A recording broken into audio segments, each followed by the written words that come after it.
שלום לכולם.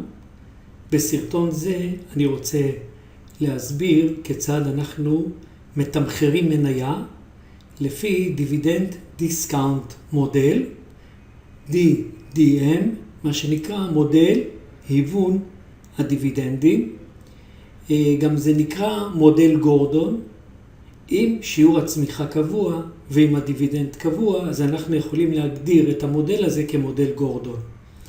מה אומר המודל הזה בגדול? מחיר מניה PS שווה לדיבידנד בעוד שנה, אם הדיבידנד קבוע, מחולק בשיעור תשואה K נדרש של בעלי המניות, מה שנקרא שיעור תשואה להיוון, פחות G שיעור צמיחה קבוע. דיבידנד 1 זה למעשה הדיבידנד האחרון שחולק, ועוד שיעור הצמיחה, או למעשה אם אין לנו את שיעור הצמיחה זה הדיבידנד שיחולק קבוע בעוד שנה. G זה שיעור הצמיחה השנתי, K זה שיעור הריבית להיוון. ניתן דוגמה כדי להמחיש את השימוש במשוואה הזו.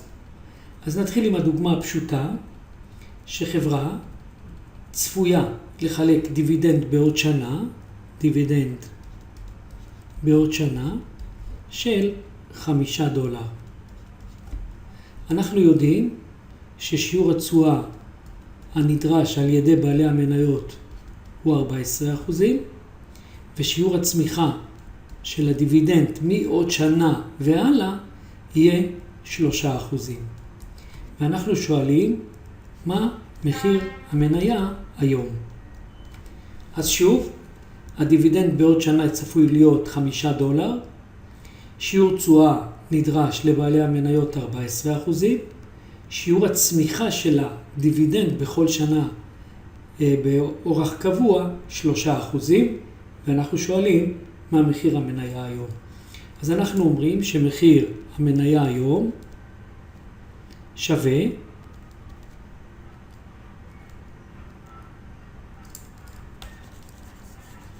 מחיר המניה היום שווה לדיבידנד בעוד שנה מחולק ב-K מינוס G. בואו נראה מה אומר. מה אומרת הנוסחה הזו? 5 לחלק ל-0.14 מינוס 0.03.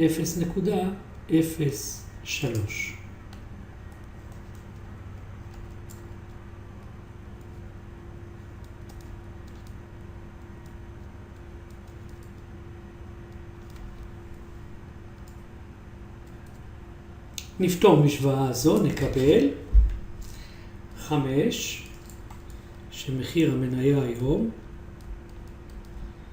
5 לחלק ל-0.11 יוצא $45.45.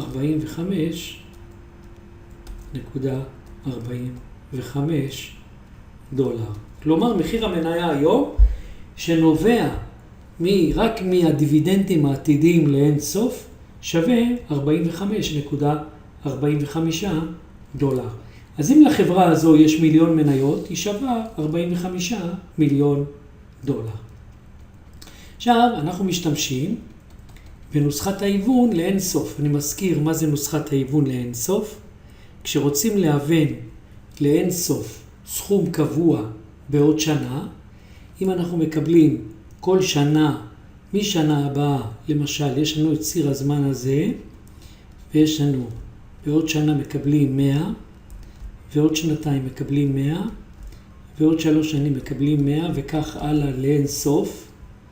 אז כשיש לנו תקבולים לאין סוף, אז ה-present value לאין סוף שווה לתקבול, לפיימנט, מחולק בשער ריבית.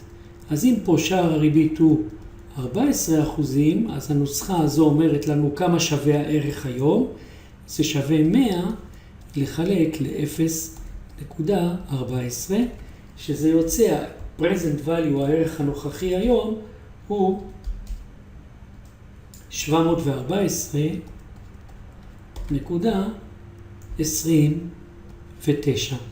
מה שזה אומר, שלמעשה אנחנו משתמשים בנוסחת ההיוון לאין סוף, כדי להוון את הדיבידנדים לאין סוף, כשאנחנו משתמשים במודל היוון הדיבידנדים. אז זה למעשה השימוש של הנוסחה הזו בהיוונים. בואו ניתן עוד דוגמה. חברה צפויה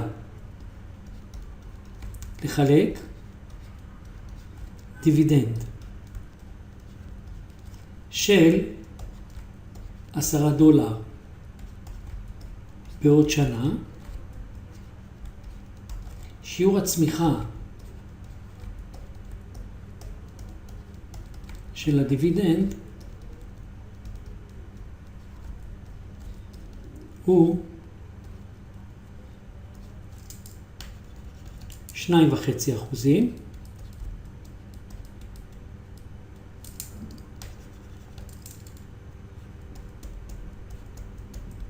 ואנחנו שואלים, אם מחיר המניה היום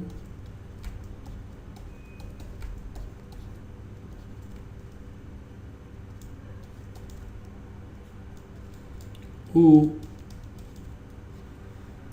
$86, מהו שיעור התשואה שדורשים בעלי המניות? אוקיי? אז יש לנו דיבידנד של $10 בעוד שנה, זה הדיבידנד שלנו, אוקיי? יש לנו צמיחה של 2.5%, G, יש לנו מחיר מניה, $86, ואנחנו שואלים מה שיעור התשואה שבעלי המניות דורשים. אז אנחנו אומרים P, נפתור את זה, P שווה ל-D מחולק ב-K פחות G.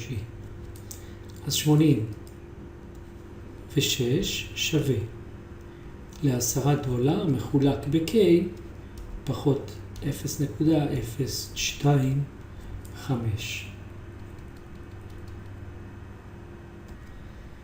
אז הפתרון של המשוואה הזו, 86 שווה ל-10, $10 חלקי K פחות 0.025, נכפיל את הכל ב-K מינוס 0.025,